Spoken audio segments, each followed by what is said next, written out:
God speaks to each of us as He makes us and walks with us silently out of the night. These are the words we dimly hear. You, sent out beyond your recall, go to the limits of your longing. Embody me. Flare up like a flame and make big shadows I can move in. Let everything happen to you. Beauty and terror. Just keep going. No feelings final. Don't let yourself lose me. Nearby is the country they call life. You will know it by its seriousness. Give me your hand.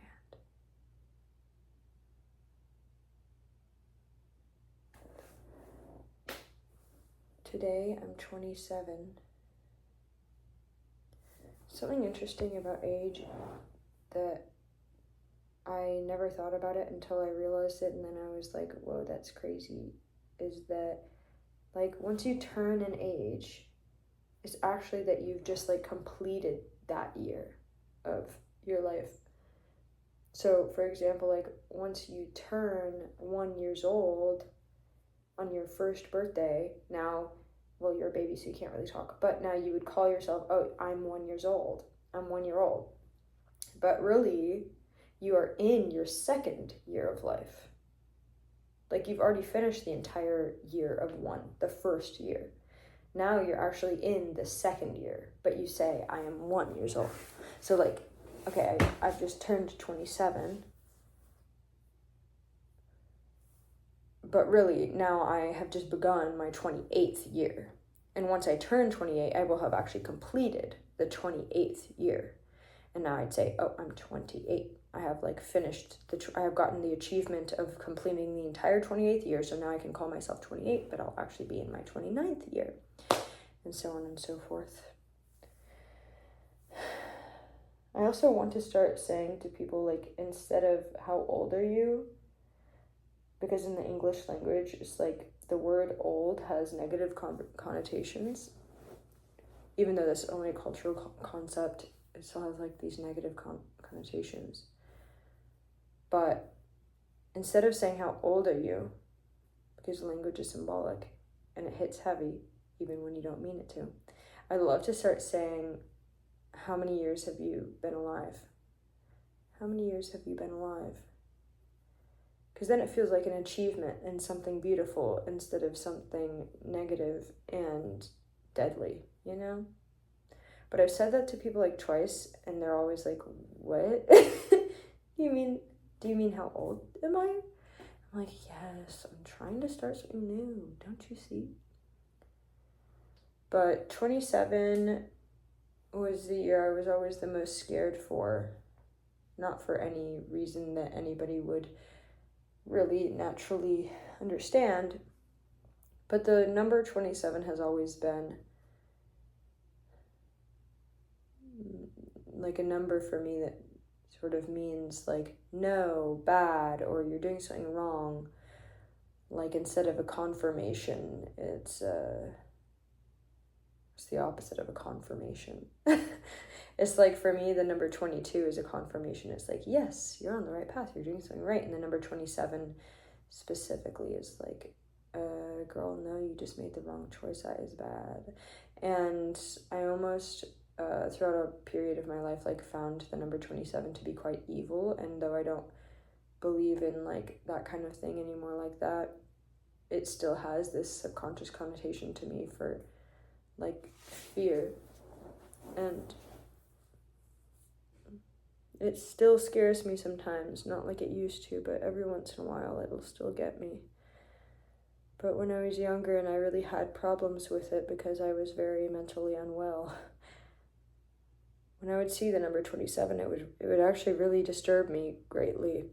And I would see the number 27 all the time, right? Like many times a day probably, because we have clocks and there's numbers all around us on receipts and whatever. And you know, I'd see the number 27 too much in one day and I would scream and I would throw myself on the floor and not be able to move for hours because I was so scared of that number. And I remember back then, I always thought once I turn 27, I'm going to be so scared. The whole year I'll be so scared. Something bad is bound to happen to me at age 27. Something awful, something horrific. Maybe I'll die. And it doesn't help that the whole concept of the 27 Club exists. But I don't do drugs, so hopefully that one will miss me. So most of the time the 27 Club has to do with drug overdose, doesn't it? But I was always really scared. I actually even thought like, oh, perhaps it's not just like once I turn 27, but it'll be like the year leading up to it, because that is in fact my 27th year, isn't it? As I stated at the beginning.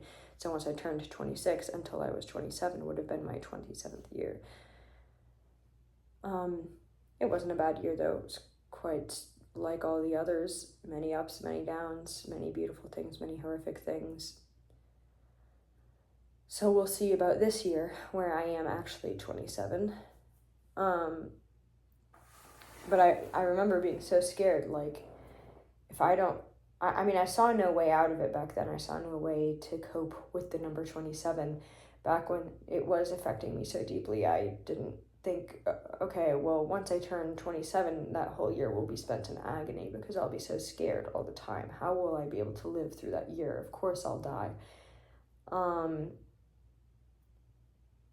And now I see fear as also a helper, in a lot of ways.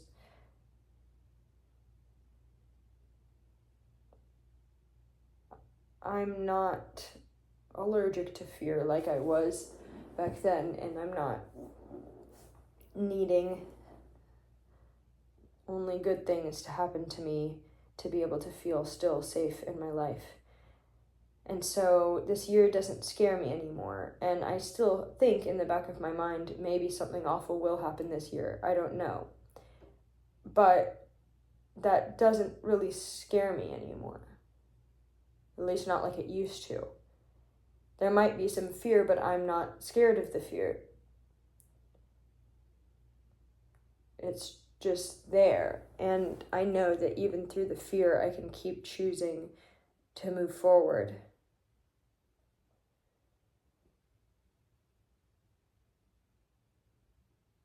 I can keep choosing to maybe even not move forward, but to just sit in the tension of that fear. That's something I'm working on, at least. To sit inside of the tension of something. Just sit in the tension of it. Don't try to move out of it. Don't try to figure out how to feel better. Don't try to cope. Don't try to reason with it. Don't try to be like, this is okay. Not even that. Just be like, oh yeah, this sucks. There it is. There it is. Oh, what is it? Oh, it's pain. Oh, it's fear. Yep, there it is. That's what I'm experiencing right now. Yep. Don't try to get out of it. Just sit in it. Easier said than done, but when I do it properly, successfully, like to where I'm not trying to like get out of it, but I'm just like sitting in it and acknowledging it, which I can't do every time, but when the times that I do, it does cut the tension of it and make it pretty much go away, even though that's not the point. The point isn't to make it go away, but it does. It's a side effect of just sitting in it and not needing the tension to go away. Then it goes away. It's always like that, isn't it? It's like, as soon as you stop looking for love, that's when it finally finds you. My alarm just went off. I set an alarm last night with the title, I Am Wrong. And I'm having it go off every hour of my waking life, at least. I am wrong. Not because there's something else that is right,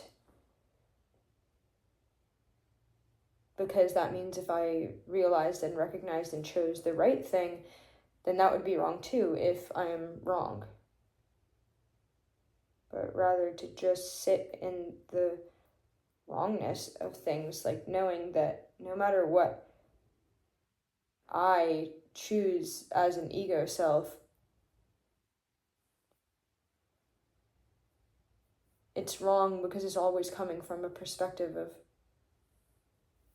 control, wanting to feel good, not wanting to feel bad,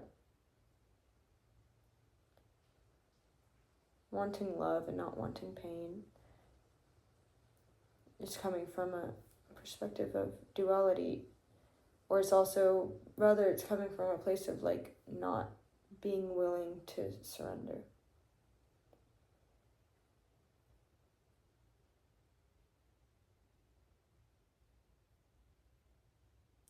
It's coming from a place of thinking that I have control at all, of thinking that I have a self at all to choose something or to have an opinion. And it sort of like forces me to have a constant reminder of just sitting in like anything that I might be thinking is actually wrong, and then my mind scrambles. Well, what's right? Okay, I have to think of what's right. Blah. And then I come to another conclusion. I'm like, oh, that's wrong too, because it's wrong, and because I have to choose that I am wrong, and then I'm like, my brain just gets so scrambled and so fried that it has no choice but to just shut up and just listen and just sit there and not have an opinion and not have a self, to not have a place that I'm going to, and that all there is this very second without any information being gathered and taken from the past into this moment, but just this moment, as if I've never lived before. And if you've never lived before this very second, then how could you have an opinion on anything that's happening, or even any desires? If there's no past and no future, then you're just sitting there as if everything's brand new in every instant.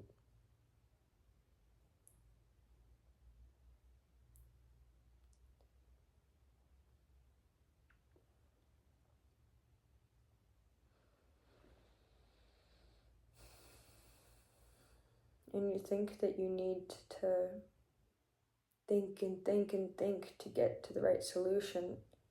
I do, at least. I think I need to think and think and think to get to the right solution, to get to the right outcome, to get to the right path. What should I choose? What should I believe? Let me think on it some more.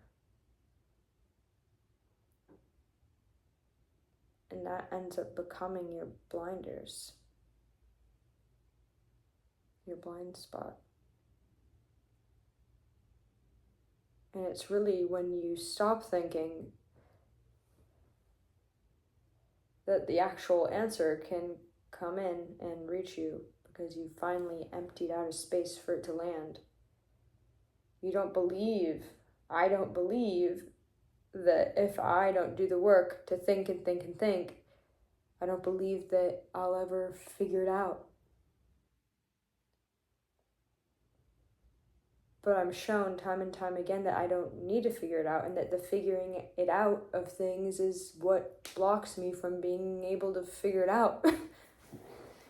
And it's only when I just get so fried and scrambled in my brain that I just have no choice but to give up and shut up that I get presented with the answer that I was looking for the whole time, and that I never got closer to, but even mostly got farther away from, more confused, more desperate.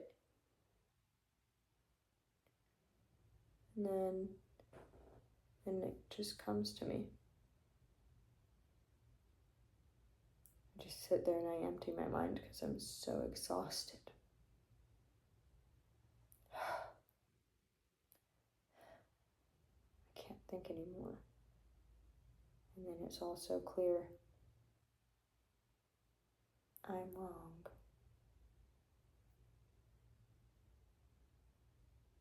And that's wrong too. I've been thinking that I've found some kind of solution of getting answers is wrong, because it's not about the answers either. Isn't it? Is it?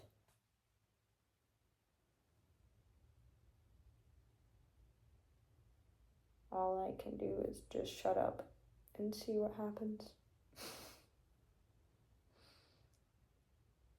And then whatever I choose is not right nor wrong, it's just what's happening.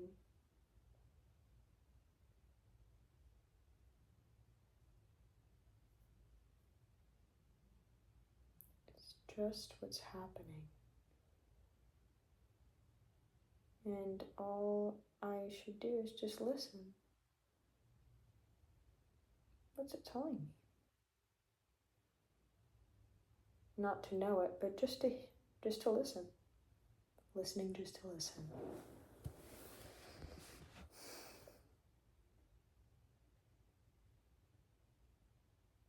Okay, I think that's all for today. Happy birthday to me. 27. Hopefully I don't die. Just kidding. I don't think I will. I actually think that I'll live to at least 88 years old. I have that in my head.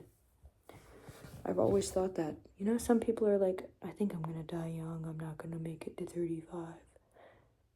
I've always been like, no, I'm definitely going to make it to at least 88, very specifically. We'll see. I'll update you guys once I'm 88 and let you know if I made it.